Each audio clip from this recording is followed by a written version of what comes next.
Manni maree bakka bu'oota uummataa bara hojii Koomishinii Maree Biyyaalessaa baatiiwwan 8 akka dheeratuuf yaada murtee dhiyaatee sagalee guutuun raggaasiseera. Manni marichaa walgahii ariifachiisaa tokkoffaa bara hojii 5ffaa geggeesseen gabaasa raawwii hojii Koomishinichaa hanga ammaa irratti mari'achuun kallattiiwwan fuulduraa kaa'eera. Koomishinarri olaanaa Piroofeesar Masfin Araayaa hojiilee waggoottan arfan darban hojjetaman bal'inaan dhiyeessaniiru. የሀገራዊ ምክክር መድረኩን የሚያከናውኑ አወያዮች እና አመቻቾች ለመመልመል ዝርዝር መስፈርቶች ተዘጋጅተው በአሁኑ ሰዓት 170 አወያዮች ተመርጠዋል።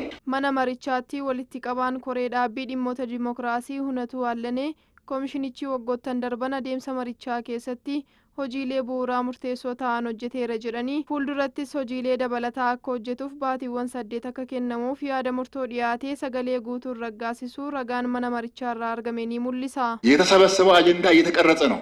ቀሪው ስራዎችን በሚመለከት በጋራም ያየነው ነገር ስለሆነ በዚህ መልኩ ቢወሰድ በጣም ጠቃሚ ነው ብዬ አስባለሁ።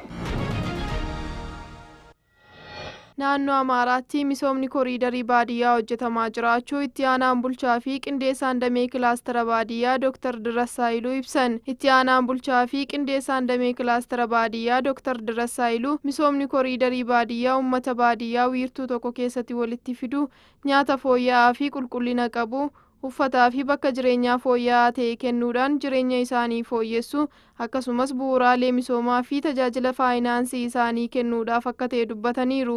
Naannichatti karoora tarsiimoo waggaa 5 qabameen manneen fooyya'aa miliyoona 1 ijaaruu fi tarsiimoo jireenyaa hojiirra oolchuuf karoorfamuu ibsaniiru. Baajata mootummaa dandeettii uummata baadiyyaa waliin wal qabsiisuudhaan bu'uuraaleen misoomaa kan ijaaraman ta'us ibsaniiru.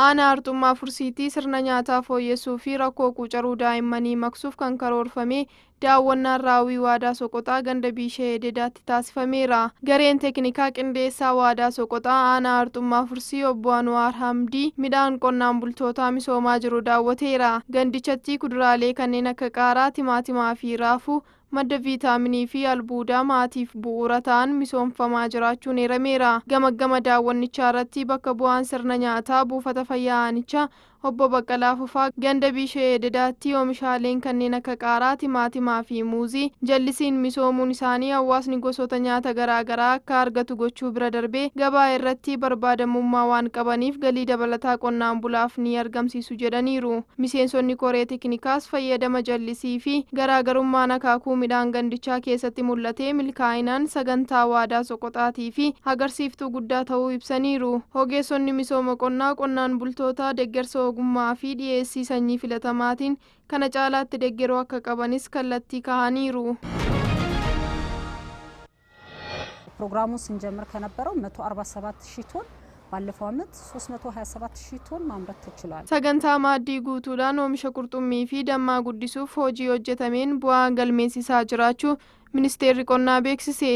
Sagantaan kun qonna magaalaa akka utubaa diinagdeetti fayyadamuun magaalota keessatti qaala'insa jireenyaa itti fufinsaan hir'isuuf hojjetamaa jira. Akka ministeera qonnaatti daayirekteerri olaanaa misooma beelladaa fi qurxummii Tsigaradaa Fiqaaduu jedhanitti oomisha bu'aalee beelladaa guddisuun wabii nyaataa mirkaneessuuf hojiiwwan hojjetaman keessatti bu'aan galmaa'eera. Itoophiyaan qabeenya uumamaa qabdu waliin wal qabatee oomishtummaa bal'isuu fi itti fayyadama qabeenya uumamaa ishee guddisuu akka qabdu heeruun biyyattii keessatti bishaan hedduu jiraatanis oomisha qurxummiidhaan sadarkaa ga'aan itti fayyadamaa akka hin jirre hubachiisaniiru.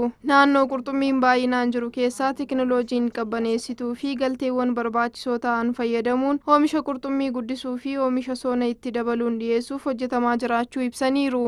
ጫጩት ማባዣ ማዕከላትን ማጠናከር፣ ማባዛት፣ ለአርሶ አደሩ ጫጩት ማቅረብ። በዚህ መሰረት እንግዲህ ፕሮግራሙን ስንጀምር ከነበረው የአሳ ጫጩት በአመት እስከ 2 ሚሊዮን ነበር የምናሰራጨው። አሁን ግን 10 ሚሊዮን በላይ ጫጩት ነው። አርሶ አደሮች ከሚያመርቱት ውስጥ ከ75 በመቶ በላይ መሸጥ ከቻሉ ትራንስፎርሜሽን እውን ሆነ ነው የምንለው። Qabeenya bishaanii Itoophiyaa oomishtummaa qonnaa guddisuu fi abbaa biyyummaa nyaataa mirkaneessuu keessatti bu'aa olaanaa galmeessisaa jiraachuu Inistituutiin Tiraansfoormeeshinii Qonnaa Itoophiyaa beeksise. Daarikteerri olaanaa Inistituutichaa Dr. Mandaafroo Nugusee akka jedhanitti Itoophiyaan biyya lafaan badhaatuu fi oomishtummaa qonnaa fooyyessuuf abbaa biyyummaa nyaataa mirkaneessuuf dandeettii qabdudha jedhanii qabeenya naannoo fi lafa mijataa ta'ee midhaan oomishuuf dandeettii qabuun kan badhaafame ta'uu ibsaniiru. Misooma lafaa fi qabeenya bishaan Itoophiyaa walitti makuun oomishtummaa qonnaa fooyyessuuf carraan uumamuus ibsaniiru. Gabaasichi kan ተጃጀሎ ዱ ኢትዮጵያቲ አሁን እያደረግን ያለነው እንደየ አካባቢው ጸጋ መሰረት አድርገን አንዳንዶቹ ቦታዎች ኤክስፖርት ላይ ስፔሻላይዝ ቢያደርጉ